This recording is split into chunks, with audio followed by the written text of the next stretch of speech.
Beginning in the book of Genesis, chapter 3, verse 1.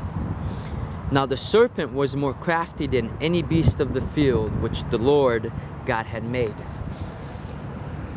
And he said to the woman, Indeed, has God said, you shall not eat from any tree of the garden?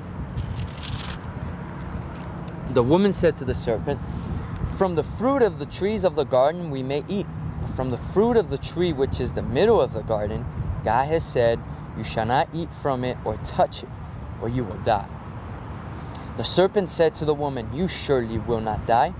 For God knows that in the day you eat from it, your eyes will be opened, and you will be like God, knowing good and evil.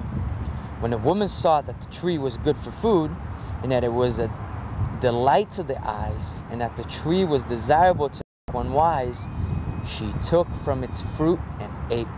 And she gave also to her husband with her, and he ate. Then the eyes of both of them were opened, and they knew that they were naked. And they sewed fig leaves together and made themselves loin coverings. They heard the sound of the Lord God walking in the garden in the cool of the day. And the man and his wife hid themselves from the presence of the Lord God among the trees of the garden. Then the Lord God called to the man and said to him, Where are you? He said, I heard the sound of you in the garden, and I was afraid because I was naked. So I hid myself.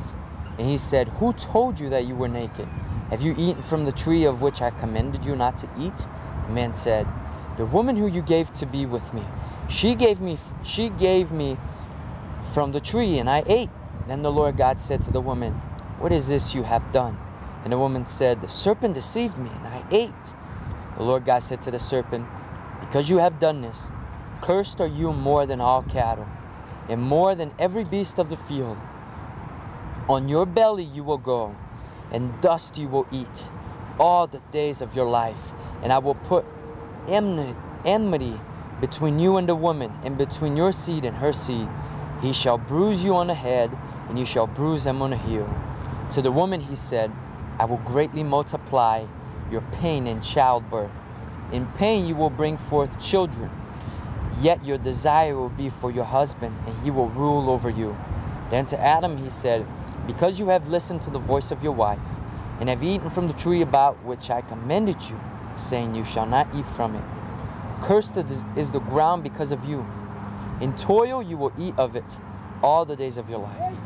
Both thorns and thistles it shall grow for you, and you will eat the plants of the field. By the sweat of your face you will eat bread, till you return to the ground, because from it you were taken, for you are dust, and to dust you shall return.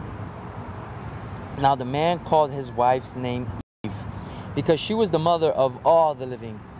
The Lord God made garments of skin for Adam and his wife, and clothed them. Then the Lord God said, Behold, the man has become like one of us, knowing good and evil. And now he might stretch out his hand, and take also from the tree of life, and eat, and live forever.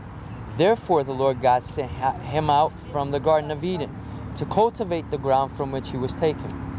So he drove the man out, and at the east of the Garden of Eden he stationed the cherubim and the flaming sword which turned every direction to guard the way to the tree of life.